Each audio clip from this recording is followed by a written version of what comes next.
हाँ जी बच्चों, कैसे आप लोग? I'm Tarun Gupta, your maths teacher, your mentor. Welcome to my channel Maths Battle. हाँ जी, हम लोग 15 क्वेश्चंस कर चुके हैं हमारे टॉप 100 एमसीक्यूज क्वेश्चन में से। So today we are starting with question number 16। So question number 16 कर लेते हैं। 16 क्वेश्चन हमें क्या बोल रहा है? पीए हमारी टेंजेंट है, पीए टेंजेंट है, ओके, और रेडियस यहाँ पे है, तो हमें इतना तो पता ही है एंगल क्या होता है, 90 डिग्री होता है, ठीक है। To a circle with centre O, POB, POB ये एंगल हमें 115 डिग्री दे रखा है और हमें एपीओ ये एंगल निकालना है, ठीक है। अब हमें एक्सटीरियर एंगल प्रॉपर्टी पता है ट्राइंगल की? Exterior angle property of triangle क्या होती है? एक्सटीरियर एंगल जो हमारा 115 डिग्री है, that is equal to the sum of the opposite two angle, the sum of the opposite two angle APO plus 90 degree, ठीक है। इससे आपका एपीओ आ जाएगा, दैट इज 115 माइनस 90 डिग्री। हाँ जी, क्या आंसर आ जाएगा? 5 9 10 11 2 25 डिग्री। सो आपका आंसर आ गया है यहाँ पे ए। 16 का answer done, very simple, grade 7। हाँ, एक्सटीरियर एंगल प्रॉपर्टी क्या है ये, ठीक है। अगर आपको ऐसा नहीं आता है तो you can even use this. यहाँ पे लीनियर एंगल प्रॉपर्टी, ये वाला एंगल निकाल लेना, सम इज 180 डिग्री, तो 180 में से 115 माइनस कर देना। फिर एंगल सम प्रॉपर्टी भी ले सकते हो, ये वाला एंगल आपके पास में है, ये वाला एंगल आपके पास में है, 180 में से माइनस कर देना, ये वाला एंगल भी आ जाएगा। Either ways you can use any method.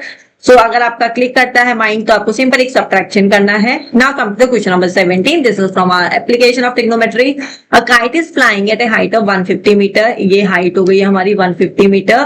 From the ground it is attached to a string inclined at angle of 30 degree. String ने कितना एंगल बनाया हुआ है? 30 डिग्री एंगल बनाया हुआ है। The length of the string is, तो हमें एल निकालना है बेसिकली ये। तो यहाँ पे देखो परपेंडिकुलर, ये हमारा परपेंडिकुलर होता है, ये हमारा हाइपोटेन्यूज होता है, ये हमारा बेस होता है। 90 डिग्री है ना, तो हाइपोटेन्यूज सामने वाला हो जाएगा।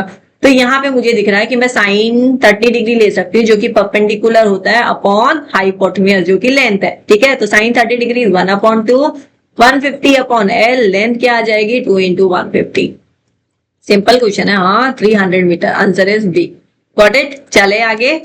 So now come to question number 8. Piece of wire 20 centimeter long is bent in the form of an arc. इसको bend किया है आर्क की फॉर्म में, तो that is 20 centimeter of a circle of radius. Radius हमें given है 16/pi.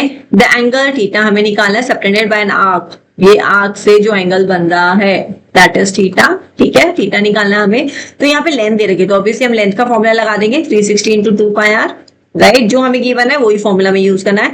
तो length हमें 20 दे रखा है, थीटा हमें निकालना है 360 into 2, पाई को पाई रहने देंगे क्योंकि रेडियस हमारी पाई की फॉर्म में है, तो पाई से पाई कैंसिल, 0 से 0 कैंसिल, 6 6 36, 2 से 3 गया, थीटा हमारा 20 into 3 आ गया।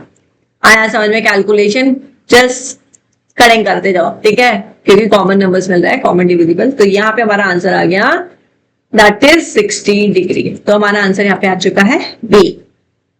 नाउ कम टू 60 है ना, ठीक है, वो 50। हाँ, सो question number 19, assertion reasoning. MCQs में हमारे असर्शन रीजनिंग भी आती है, तो उन्हें भी देखना है ना, उसमें भी इग्नोर नहीं करना है। So now come to question number 19। 19 क्या बोला है? The probability of selecting a number at random from the number 1 to 20। Probability of selecting a number, अब एक नंबर सेलेक्ट करना है फ्रॉम एनी रैंडम। जैसे कि अगर मेरे पास 20 बॉल्स है, उसमें से अगर मुझे एक बॉल निकालनी है, तो ऑब्वियसली उसका प्रोबेबिलिटी क्या होगा? 1 ही होगा, तो दिस इज ट्रू, ठीक है। फॉर एनी इवेंट ई, तो that is equal to E, तो इवेंट भी हमारा ई 1 ही होगा, that is called as sure event, उसको हम श्योर इवेंट ही बोलेंगे, that is a correct explanation, ठीक है। तो हमारा आंसर हो जाएगा इसका। Question number 20, if we join 2 hemisphere, अगर मैं 2 हेमिस्फीयर ज्वाइन करती हूँ, तो will I get the, will we get a sphere? Yes, true, sphere मिलेगा। Total surface area of a sphere 3 pi square होता है, नहीं 4 पाई स्क्वायर होता है ना टोटल सरफेस एरिया, तो हमारा ये फॉल्स हो जाएगा, ठीक है। Got it? समझ में आ गया? तो this is done, we have done the assertion reasoning as well. So till 20 we have done. आपको सबके लिंक नीचे मिल जाएंगे। Go through all the question, सबको पहले मेरे साथ कीजिए, फिर अपने आप से कीजिए, ठीक है। एक बार अपने आप से कर लोगे ना तो लगेगा हाँ अभी मेरे से 20 क्वेश्चन हो चुके हैं, फिर एवरीडे 5 क्वेश्चंस करते जाइए, 100 क्वेश्चंस हो जाएंगे। You will get the confidence. 20 marks कहीं नहीं जाएंगे, हाँ कहीं नहीं जाएंगे। चलो बाय बाय।